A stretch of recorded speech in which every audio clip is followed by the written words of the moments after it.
Good morning बच्चों, सुप्रभात। हमने दो बैलों की कथा पार्ट 1 पढ़ी, जिसमें हमें पता चला कि जो है बैल वो गधे से कम मूर्ख कहेंगे। गधे को सबसे ज़्यादा मूर्ख समझा जाता है। बाकी सारे जानवर भी समय समय पर जो है अपना गुस्सा दिखाते हैं। चाहे गाय हैं, ब्याई हुई गाय हो जाती है तो गुस्सा दिखाती है। कुत्ता भी गुस्सा दिखाता हुआ देखा गया है, लेकिन गधी को नहीं देखा। और गधे से निचली श्रेणी में मतलब दूसरे नंबर पर आते हैं बैल, क्योंकि ये कभी कभी अड़ भी जाते हैं, तो ये गधे के बाद ही इनका नंबर आता है। तो हम अपनी कहानी में देखा था हमने कि झूरी काची है, दो बैल हैं उसके, हीरा और मोती, जिसमें से हीरा सहनशील है, हीरा को कम गुस्सा आता है और मोती को ज्यादा गुस्सा आता है, ये हमने देखा। और इनको भेज दिया गया था गया के पास, जो झूरी काची का साला है। तो जब वो इन्हें लेकर गया तो वो खुश नहीं हुए दोनों बैल, और उनके घर से भागकर वापस अपने मालिक के पास आ जाते हैं। तो अब हम देखेंगे कि इस बार फिर अगले दिन आ जाता है वापस गया, और इस बार गया ने सोचा कि मैं दोनों बैलों को गाड़ी में जोत कर लेकर जाऊंगा, और इस बार जो है ताकि मैं ज्यादा परेशान ना हूं। लेकिन फिर भी हीरा और मोती जो है जाने को तैयार नहीं थे। मोती ने तो कई बार गाड़ी से गिराना ही चाहा गया को, लेकिन हीरा ने संभाल लिया। और जैसे ही शाम होती है और ये घर पहुंचते हैं तो दोनों को जो है कल का जो इन्होंने शरारत की थी घर से भागने की, उसका खूब मजा चखाया गया। गया ने उनकी खूब पिटाई करी, और खाने में भूसा, ऐसा सूखा भूसा दिया गया, अच्छा चारा नहीं दिया गया, खली चूनी सब नहीं दिया गया, और अपने बैलों को इन्होंने गया ने अच्छा खाना दिया। ऐसा अपमान दोनों याद कर रहे हैं कि हमारा जो खुद के मालिक हैं झूरी काची, उन्होंने तो अभी हमारा कभी भी इस तरह से जो है अपमान नहीं किया, और झूरी ने तो कभी हमें फूल की डंडी से भी नहीं मारा। और जैसे ही उसकी टिटकार सुनते थे, उसकी आवाज सुनते थे, दोनों बैल भाग पड़ते थे। और झूरी काची भी इनसे बहुत प्यार करता था। तो दोनों जो है उस दिन दोनों बैलों को लगा, खैर ये तो अब उनका सपना ही रह गया है। झूरी काची जो उनके मालिक जितने अच्छे थे और जितना स्नेह करते थे, अब तो उन्हें सपना लगता है। तो दोनों ने मार की वजह से अपमान जो हुआ उनका, उसमें उन्होंने न खाना खाया।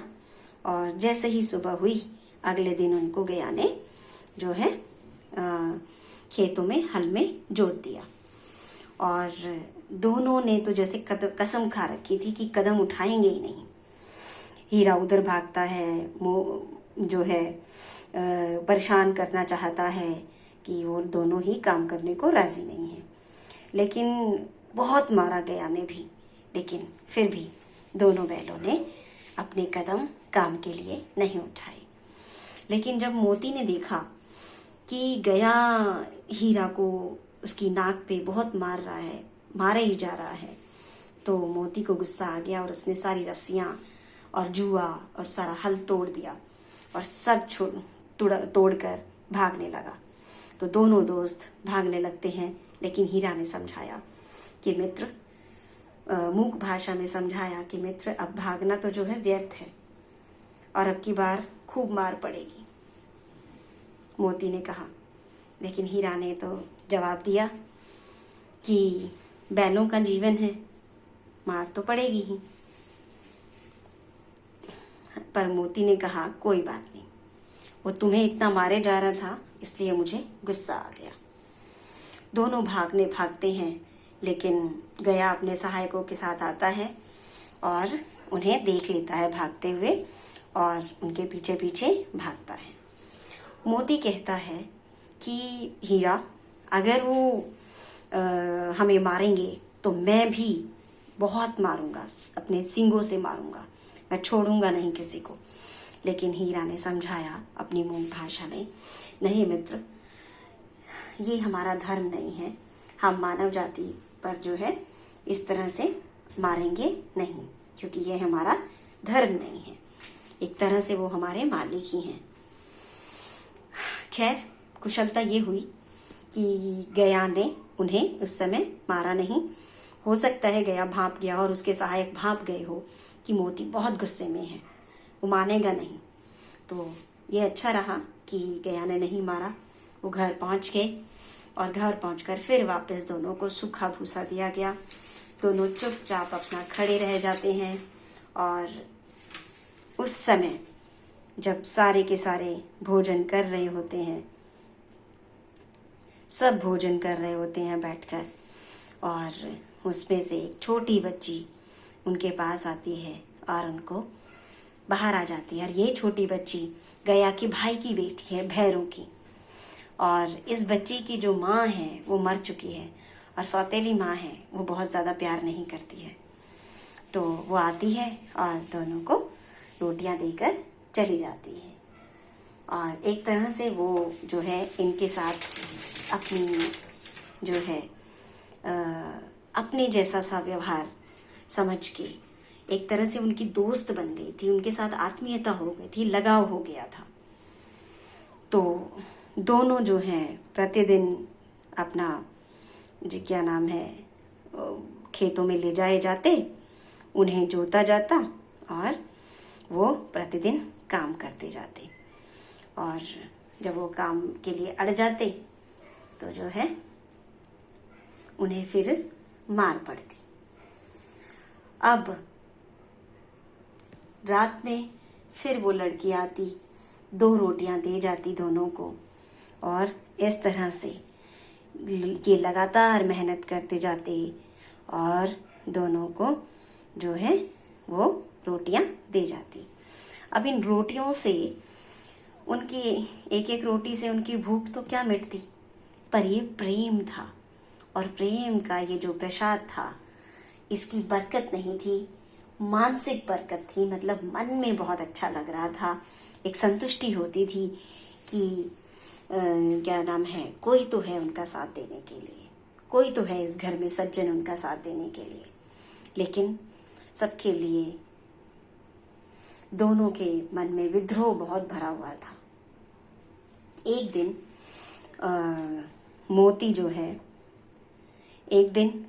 मोती ने मूक भाषा में कहा कि अब सहा नहीं जाता हीरा, अब मैं ये सब जो है मारना पीटना, भूखे रहना, काम करना, अड़ जाना, ये सब जो है अब मेरे से सहा नहीं जा रहा है। मुझे गुस्सा आता है और मैं चाहता हूँ एक आध को सींगों पर बिठाकर उठाकर मार दूंगा। हीरा ने कहा कि वो जो प्यारी सी बच्ची है जो हमारे लिए रोटियां लेकर आती हैं, ये जो प्यारी बच्ची है, ये जो है उस मालिक की बेटी है, और अगर उस मालिक को कुछ हो जाता है तो ये अनाथ हो जाएगी। तो फिर कहते हैं तो क्यों ना मालकिन को फेंक दूं उठा के, मोती कहता है। हीरा कहता है नहीं, मालकिन को नहीं फेंक सकते, क्योंकि जो औरत जात है उस पर हम हाथ नहीं उठा सकते या उन पर सिंग चलाना मना है। मोती को गुस्सा आ जाता है।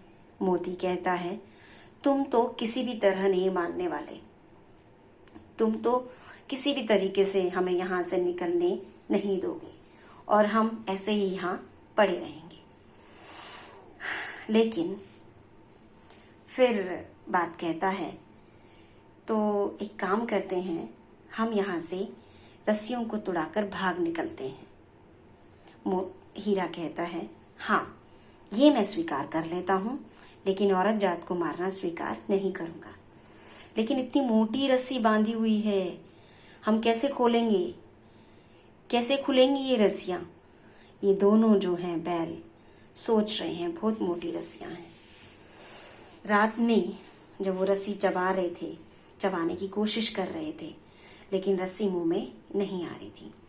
अचानक घर का दरवाज़ा खुलता है और बाकी सब तो भोजन कर रहे थे, तो घर का दरवाज़ा खुलता है, वो बच्ची आती है और उन्हें सहलाती है और उनसे बात करती है कि तुम यहाँ से भाग जाओ, नहीं तो ये लोग तुम्हें मार डालेंगे।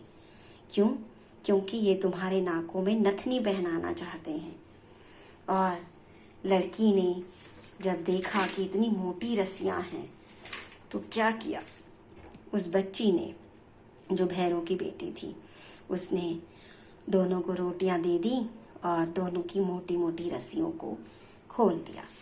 दोनों चुपचाप उसे देखते रहे। तब लड़की जोर से चिल्लाई कि फूफा वाले दोनों बैल भागे जा रहे हैं, फूफा वाले दोनों बैल भागे जा रहे हैं, उनको पकड़ो पकड़ो। तब जैसे ही गया भागता है उनको पकड़ने के लिए, तो वो काफी आगे जा चुके हैं और गया अकेले ना जाकर बाकी गांव वालों को ले जाने के लिए गांव आ जाता है। और इतने में दोनों मित्रों को और ज्यादा आगे भागने का मौका मिल जाता है और ये दोनों भागते चले गए, भागते चले गए, भागते चले गए और देखा तो नए नए गांव आते चले गए और वो रास्ता उन्हें मिला ही नहीं जो उनका पहचान वाला रास्ता है, जो झूरी काछी के घर जाता है। तब दोनों भागते भागते पहुंचते हैं एक खेत में और ये मटर का खेत है। और दोनों सोचते हैं कि भाई हीरा बोलता है, मालूम होता है राह भूल गए हैं। फिर तुम भी बेतहासा भागते रहे, मोती ने कहा और कहने लगा, मैं तो कह रहा था ना, हम उसे वहीं मार गिराते हैं। और फिर हीरा ने कहा, उसे मार गिराते तो दुनिया क्या कहती, वो अपना धर्म छोड़ दे, लेकिन हम अपना धर्म नहीं छोड़ेंगे। अब दोनों बैल भूख से व्याकुल हैं और खेत में खड़ी है मटर।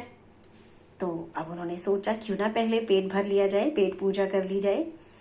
तो दोनों पहुंच गए हैं खेत में, दोनों ने पेट भर के मटर खाई है और अपनी आज़ादी का अनुभव किया है और दोनों मस्त होकर उछलने कूदने लगते हैं, एक दूसरे के साथ सींग से सींग मिलाते हैं।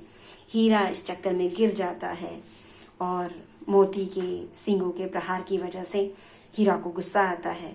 फिर वो मोती की तरफ भागता है प्रहार करने के लिए, लेकिन जैसे ही मोती देखता है कि भाई झगड़ा हुआ जाता है तो वो पीछे हट जाता है। और इस तरह से दोनों की आज़ादी वाला जो दृश्य है वो देखकर दोनों ही बहुत खुश होते हैं। अभी हमारी कहानी पूरी नहीं हुई है, अभी हम इसके भाग नंबर 3 में बची हुई कहानी को हम सुनेंगे। इस कहानी जो हमारा ये भाग 2 है, इसके कुछ प्रश्न हैं जो हम करेंगे, जिसमें पहला प्रश्न है, दूसरे दिन गया बैलों को कैसे लेकर गया? आप सब बता सकते हो कैसे लेकर गया था? हमने पहली लाइन में सुना है। प्रश्न नंबर 2 है, रास्ते में मोती ने क्या किया? क्या किया? परेशान किया ना। अगला सवाल, संध्या समय घर जाकर गया ने बैलों को क्या सजा दी? ये भी हम सब जानते हैं, मारना पीटना हुआ और भूसा दिया गया, खाने में अच्छा खाना नहीं दिया। नेक्स्ट सवाल, हीरा ने ये क्यों कहा कि मारना हमारी जाति का धर्म नहीं है? तो ये कहेंगे क्योंकि एक तरह से हमारे मालिक हैं, हम उनकी शरण में रहते हैं और हम उन पर मार नहीं सकते, उन पर प्रहार नहीं कर सकते। हीरा और मोती की एक एक विशेषता बताइए, ये भी हम लिख सकते हैं। हीरा सहनशील है, मोती को गुस्सा ज्यादा आता है, पर दोनों पक्के दोस्त हैं। गया के घर में, अगला सवाल, गया के घर में भी कोई सज्जन था, उसके बारे में लिखो। कौन था? भैरों की बेटी, छोटी बच्ची थी वो, और उसकी माँ गुजर गई थी। सौतेली माँ उसके साथ अच्छा व्यवहार नहीं करती थी। अगला सवाल, लड़की की दी हुई रोटियों का बैलों पर क्या प्रभाव पड़ा? लड़की की दी हुई रोटियों से बैलों को ताकत नहीं मिलती थी, पेट नहीं भरता था, लेकिन मानसिक संतुष्टि मिलती थी, प्रेम मिलता था। आगे चलें। गया के घर से पुनः भागने में किसने बैलों की मदद करी? किसने बैलों की मदद की? किसने की? भैरों की बेटी ने। अगला सवाल, बैल भागते भागते झूरी के पास क्यों नहीं पहुंचे? क्योंकि वो रास्ता भूल गए थे। आगे बैलों को कौन सा खेत दिखा? कौन सा दिखा था? मटर का। और वहां उन्होंने क्या किया? मटर खाई और एक दूसरे के साथ खूब मस्ती करी। तो ये हमारा भाग 2 है कहानी का, और आप सभी बच्चे इसको ध्यान से सुनेंगे और इसके सवालों के उत्तर अपनी कॉपियों में लिखेंगे। आगे की कहानी हम अगले भाग में सुनेंगे। धन्यवाद।